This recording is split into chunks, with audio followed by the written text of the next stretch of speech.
సీమరాజా, మా నెల్లూరులో ఒక సామెత ఉంది. గుమ్మడికాయల దొంగ ఎవరు అని అంటే భుజాలు తోడుకున్నాడంట. నీలాంటాడు ఒకడు. నారాయణ గారు దుర్వినియోగం చేస్తున్నారు మున్సిపాలిటీ డబ్బులంతా తెలియజేద్దామని చెప్పేటువంటి కార్యక్రమంలో భాగంగా నేను నెల్లూరుకు వచ్చి నేను అక్కడ వాస్తవాలు తెలుసుకోవడం జరిగిందయా. ప్రకారం అవినీతి జరిగింది, అందుకే నెల్లూరుకు వచ్చి వీడియో తీసానండి. నీ నోటితో నువ్వే చెప్తుండవు కదా స్వామి. అవినీతి జరిగిందనే కదా మేము కూడా చెప్తా ఉండేది. సరే, పెయిడ్ ఆర్టిస్ట్ అంటే నీకు మనసులో ఎక్కడో బాధేసింది, ఓకే. నారాయణ సార్ గారు నీలాంటి పెయిడ్ ఆర్టిస్టులని పిలిపించి వీడియోలు తీయరు, ఎందుకంటే ఆయన స్థాయి, ఆయన స్థానం వేరే. చంద్రశేఖర్ రెడ్డి గారు తన కార్యకర్తల్ని పెట్టి వీడియో తీపించారని నువ్వు చెప్తుండవు. నేను నారాయణ సార్ పిలవలేదని నువ్వు చెప్తుండవు.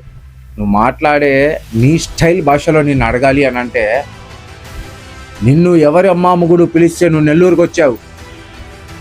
ఎవరమ్మా అమ్మగుడు పిలిస్తే నువ్వు వచ్చావు? సిఎస్ఆర్ ఫండ్స్ని యథావిధిగా వాడుకోవచ్చని ఎవరమ్మా అమ్మగుడు చెప్పాడు నీకు? రోడ్డు చుట్టూ గుంట తవ్వి, చుట్టూ ఫెన్సింగ్ వేసి, ఒక మొక్క నాటి అది ఎండిపోయిందని నువ్వే చెప్పావు కదా. అది ఎండిపోయిన తర్వాత పూలు వస్తాయని నువ్వే చెప్పావు కదా. తప్పు చేశారు, తప్పు చేయించారని ఎక్కడైనా చెప్పారా? లేదు. దానికి 12,000 రూపాయలు ఖర్చు ఎందుకు అయిందని అడిగారు, అంతే. నువ్వే చెప్పావు. పక్కనున్న కాకాని గారు మాట్లాడట్లేదు, అలీలన్న మాట్లాడట్లేదని మళ్ళీ నువ్వే అంటావు. నెల్లూరు సిటీ నియోజకవర్గ ఇన్ఛార్జ్ ఎమ్మెల్సీ పర్వతరెడ్డి చంద్రశేఖర్ రెడ్డి గారు అని.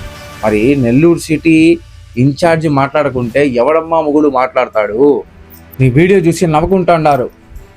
ఇప్పుడు నువ్వైనవు కొండరి పుష్పం, నెల్లూరు కాజా, మన సీమ రాజా. దాంట్లో సగం కోట్లతో మంచి పని చేసి సగం కోట్లతో ప్రజల ఆకలి తీర్చొచ్చు. ఇది దాని మీనింగ్. మా నాయకుడు పర్వతరెడ్డి చంద్రశేఖర్ రెడ్డి గారు మాకు నేర్పించింది సంస్కారంతో మాట్లాడటం, సంస్కారంతో జవాబు ఇవ్వడం. అందుకే ఇస్తున్నాం. ఖర్చు ఎందుకు అయిందని అడిగితే ఇంకోటి చెప్తావు. పెయిడ్ ఆర్టిస్ట్ అంటే బాధపడి ఇంకోటి చెప్తావు. ఎన్ని ఇబ్బందులు వచ్చినా సరే, ఎన్ని కష్టాలు పెట్టినా సరే, నెల్లూరు సిటీ నియోజకవర్గం ప్రజల కోసం ఎప్పటికైనా పోరాడే ఏకైక వ్యక్తి ఎమ్మెల్సీ పర్వతరెడ్డి చంద్రశేఖర్ రెడ్డి. జై హింద్.